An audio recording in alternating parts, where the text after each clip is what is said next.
Jain university diploma மாணவர்களுக்கு இப்போது ஒரு மாடல் எக்ஸாம் மாக் டெஸ்ட் ஒன்றை நடத்தி கொண்டிருக்கின்றார்கள். அந்த டெஸ்ட் எப்படி எழுதுவது என்பதை நான் அந்த வெப்சைட்ல உங்களுக்கு லாகின் பண்ணி அது டெமோவாக காட்டுகிறேன், பார்த்து புரிந்து கொள்ளலாம். இந்த ஸ்டூடெண்ட் யூஎஸ்என் நம்பர் இந்த இடத்துல நம்ம டைப் பண்ணிடுறோம். அதில் தொடர்ந்து பாஸ்வேர்டு என்பது உங்களுடைய பிறந்த நாள், அதுதான் பாஸ்வேர்டாக இங்கே இருக்கு என்பதை மறந்து விடாதீர்கள். அதற்கு அடுத்து இங்கே இருக்கக்கூடிய கேப்சிகாவை, அதாவது சரியாக அந்த கேப்சிகாவை நீங்கள் டைப் பண்ணணும். டைப் செய்த பிறகு நீங்கள் லாகின் கொடுத்தீங்க அப்படின்னா ஒரு இன்ஸ்ட்ரக்ஷன் பேஜ் வரும். ஆன்லைன் இன்ஸ்ட்ரக்ஷன், அதாவது உங்களுடைய மொபைல் அல்லது கம்ப்யூட்டரில் இருக்கக்கூடிய ஹிஸ்ட்ரி, கேட்ச், குக்கீஸ் போன்றவற்றெல்லாம் நீங்கள் கிளியர் பண்ணி வச்சுக்கணும் அப்படிங்கிறாங்க. ப்ரௌசர் ஹிஸ்ட்ரி எல்லாம் அழிச்சு வச்சிருக்கணும் அப்படிங்கிறாங்க. அதுக்கு அடுத்ததாக உங்களுடைய இன்டர்நெட் கனெக்ஷன் சரியாக இருக்கிறதா என்பதை பார்த்துக்குங்க. மொபைலாக இருந்தாலும் சரி, கம்ப்யூட்டராக இருந்தாலும் சரி, மற்ற ப்ரோக்ராம்களை இன்க்ளூடிங் இமெயிலெலாம் கூட நீங்கள் க்ளோஸ் பண்ணி வச்சுக்கணும். ஆன்லைன் எக்ஸாம் எழுதுகிற போது எல்லா கேள்விகளுக்கும் நீங்கள் பதில் எழுதுறதுக்கு முயற்சி பண்ணுங்கள். அதே போல் ஒரு முறை செஷன் ஆரம்பித்தாச்சு அப்படின்னா அந்த தேர்வை முடிக்கும் வரையிலும் நீங்கள் வெளியில் போகக்கூடாது. நீங்கள் வெளியில் போயிட்டு மறுபடியும் கண்டினியூ பண்ணோம் அப்படின்னு நினச்சிங்க அப்படின்னா அந்த செஷன் டைம் அவுட் ஆகிடும். நீங்கள் தொடர்ந்து அதை செயல்படுத்த முடியாமல் போகும். ஒவ்வொரு 10 நிமிடத்திற்கும் ஒரு முறை ஆட்டோ சேவ் ஆகி கொண்டிருக்கிற காரணத்தினால நீங்கள் நெட்டின் காரணமாக டைம் அவுட் ஆகிட்டுனா நீங்கள் மறுபடியும் லாகின் பண்ணிங்கன்னா எங்கே விட்டீர்களோ அங்கிருந்து நீங்கள் தொடர்ந்து எழுதலாம். ஃபைனல் எக்ஸாம் எழுதுகிற போது நீங்கள் கவனத்தில் கொள்ள வேண்டிய சில முக்கியமான குறிப்புகளை இன்றைக்கு ஜூம் மீட்டிங்கில் சொன்னாங்க. அதை உங்களுக்கு ஞாபகப்படுத்துகிறேன். நீங்கள் மொபைல் அல்லது கம்ப்யூட்டரில் எழுதுகிற போது அதில் ஒருவருடைய முகம் மட்டும்தான் தெரிய வேண்டும்.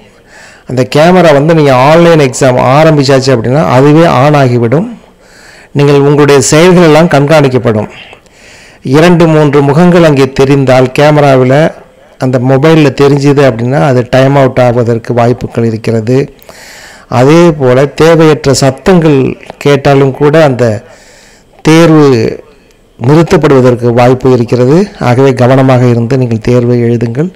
நீங்கள் சரியான தயாரிப்போடு தனியாக அமர்ந்து கொண்டு நல்ல இணைய வசதி உள்ள இடத்தில் இருந்து கொண்டு 60 நிமிடம் உங்களுக்கு கொடுக்கப்பட்டிருக்கிறது. 30 கேள்விகளுக்கு ஒரே முறையில் விடையளிப்பதற்கு முயற்சி செய்யுங்கள், குறிப்பாக இறுதி தேர்விற்கு. கொடுக்கப்பட்ட அறிவுரைகளை படித்த பிறகு இறுதியாக இருக்கக்கூடிய இந்த பாக்ஸில் ஐ read and understand the instruction என்பவற்றை டிக் செய்து பக்கத்தில் இருக்கக்கூடிய ஸ்டார்ட் எக்ஸாம் என்ற இந்த ப்ளூ கலர் பட்டனை கிளிக் செய்யுங்கள். இந்த இடத்துல உங்களுடைய பெயர் வரும், யூஎஸ்என் நம்பரும் பேரும் வரும். அதை நீங்கள் பார்த்துக்குங்க. அதன் பிறகு இந்த மல்டிபிள் சாய்ஸ் கொஸ்டின், இந்த எக்ஸாமை நீங்கள் கிளிக் பண்ணீங்க அப்படின்னா எக்ஸாமுடைய பக்கம் வரும். இந்த எக்ஸாம் பக்கம் இப்படி தான் இருக்கும். இதில் வரக்கூடிய வினாக்கள் நம்முடைய பாடத்திற்கு சம்பந்தம் இல்லாத ஏதோ ஒரு வினாக்கள் இங்கே கொடுக்கப்பட்டிருக்கும். நீங்கள் குழப்பமடைய வேண்டாம். ஆங்கிலத்தில் ஒரு வினாவும் கீழே ஒரு 4 விடைகளும் கொடுக்கப்பட்டிருக்கும். நீங்கள் எதையாவது ஒரு விடையை கிளிக் பண்ணிட்டீங்கன்னா 2வது கேள்விக்கு போகுது. 2வது கேள்விக்கு நீங்கள் ஏதாவது ஒரு விடையை நீங்கள் கிளிக் பண்ணுங்கள். அது விடை சரியா தவறா என்றெல்லாம் நீங்கள் பார்க்க வேண்டாம், ஏதோ ஒன்று கிளிக் பண்ணுங்கள். இப்போ இந்த இடத்துல பார்த்தீங்கன்னா ஷோ பேலட்னு இருக்கும். இதை கிளிக் பண்ணால் எத்தனை கேள்வி நம்ம விடை அளித்திருக்கிறோம் என்பது இங்கே வரும்.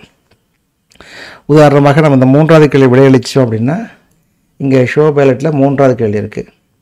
இப்போ 4வது கேள்வி இருக்குது. இந்த 4வது கேள்விக்கு உங்களுக்கு விடை தெரியலை, நம்ம பிறகு யோசித்து இந்த விடையை எழுத வேண்டும் அப்படின்னு நீங்கள் நினச்சிங்க அப்படின்னா இந்த இடத்துல இருக்கக்கூடிய இந்த பிளாக் இருக்கு இல்லையா, இந்த ஃப்ளாக் பண்ணிட்டீங்க அப்படின்னா அந்த கேள்வி, அதாவது இப்போ 4வது கேள்வியை ஃப்ளாக் பண்ணியிருக்கோம் அப்படின்னா இந்த 4வது கேள்வியில் இந்த சிவப்பு நிறத்தில் அந்த ஃப்ளாக் இருக்கும். அந்த 4வது கேள்வி சிவப்பு நிறமாக மாறி இருக்கும். மற்ற கேள்வியெல்லாம் பார்த்திங்கன்னா பிளாக்கில் இருக்குது. இப்போ நம்ம 4வது கேள்வி பிறகு எழுத போகிறோம் அப்படின்னு வந்துட்டோம். இப்போ அடுத்தது இப்போ நம்ம 5வது கேள்விக்கு வர்றோம். 5வது கேள்விங்க விடையளிச்சாச்சு அப்படின்னா இதை நாம் ஷோ பேலட் 5வது கேள்வி பச்சையாக மாறிட்டு நான் 6வது கேள்வியை விட்டுட்டேன். நான் இப்போ 7வது கேள்விக்கு போகிறேன். இப்போ 7வது கேள்விக்கு விடையளிச்சிட்டேன். இப்போ நீங்கள் பார்த்தீங்க அப்படின்னா நான் இப்போ 4வது கேள்வி பிளாக் பண்ணி வச்சுக்கோங்க, ரெட் கலராக இருக்குது. இதை நம்ம பிறகு எழுத போகிறோம். 4வது கேள்வி விடையளித்தேன். இப்படியே நீங்கள் 30 கேள்விக்கும் விடையளிக்க வேண்டும். இப்போ நான் பிளாக் பண்ணி வச்சுருக்கேன் இல்லையா, நான் அதை வரணும் அப்படின்னா ஒன்று நினச்சலாம், அதை கிளிக் பண்ணிங்க அப்படின்னா இந்த ரெட் கலர் இந்த பிளாக் இருக்கும். நான் இப்போ இதை ஆன்சர் பண்ணிவிட்டேன் அப்படின்னு பார்த்தீங்கன்னா இந்த ஃப்ளாக் போயிடும், அது பச்சை கலராக மாறிடும். இப்படியே நீங்கள் எல்லாவற்றையும் பச்சை கலராக மாறின பிறகு எல்லாவற்றையும் ஆன்சர் பண்ண பிறகு கம்ப்ளீட் எக்ஸாம் கொடுங்க.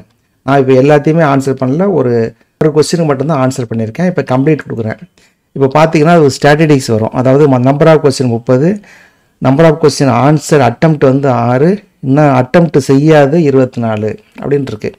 நான் அதை மீண்டும் நம்ம வந்து எழுதணும்னு நினச்சோம் அப்படின்னா, ஒரு 2 கேள்வி விட்டுட்டோம், அதை மீண்டும் எழுதணும் அப்படின்னு நினச்சோம்னா இந்த பேக் டு எக்ஸாம்னு போனீங்கன்னா மறுபடியும் இந்த எக்ஸாமுக்குள்ளே பேலட் வந்துடும். ஒவ்வொரு முறையும் இந்த ஷோ பேலட் அப்படின்னா தான் அது வரும். அது மறைச்சிருந்து ஹைடு பேலட்.